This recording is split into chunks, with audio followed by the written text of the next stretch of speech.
If you earn a low salary, watch this. It will change. Let me ask you something real, not a rhetorical question, an actual question that deserves an honest answer. When your salary arrives, how long does it last? Not how long it is supposed to last, how long it actually lasts before the account quietly empties and the waiting begins again. For most people, the answer is uncomfortable. And for Michael, a 24-year-old supermarket attendant in a small town who worked harder than almost anyone around him, the answer was exactly 7 days. 7 days, then nothing, then 23 more days of counting. Michael was not lazy. He was not foolish. He was not the kind of person who deserved the life he was living. He was simply a person who had never been shown one thing, one sentence from a stranger on an ordinary Saturday evening. That sentence did not give him a higher salary, did not give him a lucky investment, did not give him a rich relative or a brilliant idea or a moment of sudden genius. It gave him something rarer than any of those things. It gave him a question he could not stop asking himself. And the answer to that question,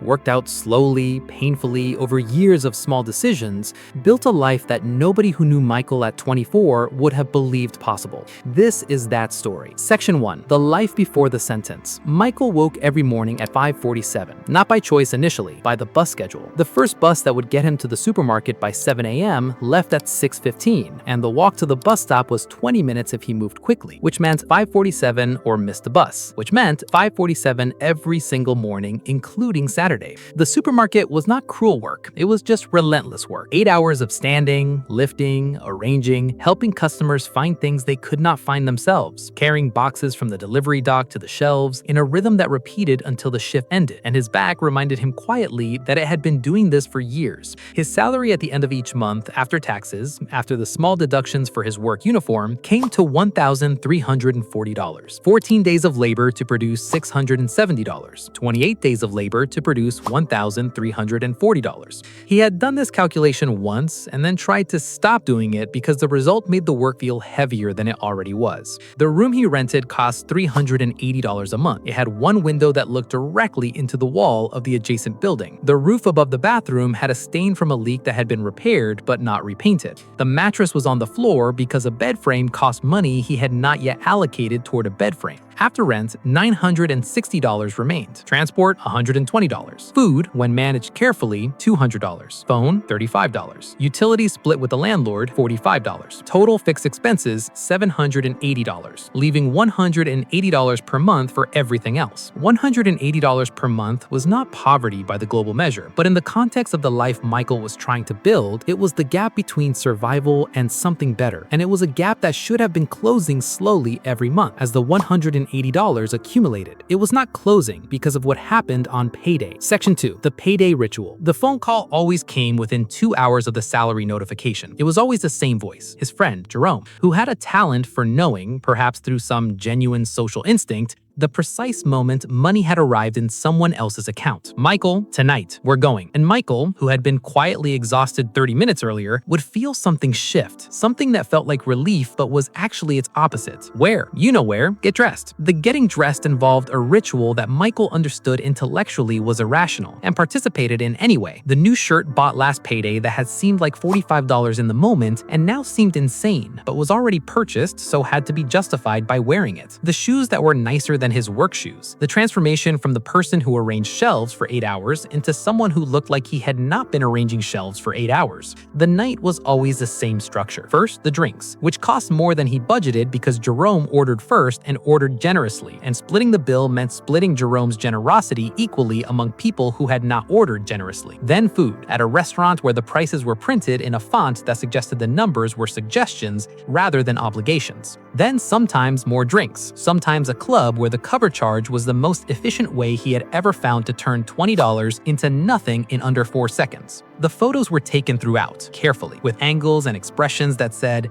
"This is my life, and it is exactly what you imagined and possibly better." Michael would look at those photos the following week when the account was empty and the food was running low. The photos showed a version of himself that was completely happy. He could not remember feeling completely happy during the moments those photos were taken. He remembered performing it. He remembered how it felt to perform happiness for the camera while quietly calculating in his head whether he could make the remaining cash last until the next salary. He could not. He never could. And yet the ritual repeated. Payday, Jerome, Night out, photos, empty account. Counting days, payday again. A circle with no exit and no sign indicating one was nearby. Section 3. The Saturday that changed everything. The evening was cooling when Michael walked home from work that Saturday. He had taken the long route, not for any reason he could have explained clearly if asked. Perhaps because the short route went by a restaurant where the smell of food in the evening air was a specific kind of torment when the account contained $23 and payday was 11 days away. The neighborhood he walked through was ordinary. Small houses behind low fences, children on the street with the particular freedom of Saturday evening when dinner had been eaten and bedtime was still negotiable. He heard the shouting before he saw the source of it. A man stood at the gate of a rental house. Not young, not old. The specific age that appears when hardship has been compressing years into a shorter space than they were supposed to. His face was not cruel exactly, but it was done. Done with a conversation that had been happening too many times. At the gate, a family. A man about Michael's age. A woman beside him. A small girl who had understood enough of what was happening to press herself against her mother's leg with both hands. 2 bags. Everything the family owned. Sitting on the pavement. The landlord's voice carried clearly in the evening air. You work every single day. I see you leave in the morning. I see you come home in the evening. So where is the money? Where does it go? The young man looked at the ground. Next month. I've heard next month from you for 4 months. You work, but you don't plan. And now, the landlord gestured at the bags, now you learn what that costs. The woman pressed her mouth over her mouth. The little girl looked at the bags with an expression that no child's face should be required to produce. Michael stood on the far side of the road. He did not move. He was not sure he could move because the landlord's words, directed at another man entirely, had found Michael with a precision that felt almost deliberate. You work, but you don't plan. Michael looked down at his own shoes. They were the shoes he had bought 2 paydays ago. The ones that cost $67 and were nicer than the situation required. He looked at the family's bags on the pavement. He thought about his own room, the mattress on the floor, the $23 in his account, 11 days from payday. He thought, with a physical sensation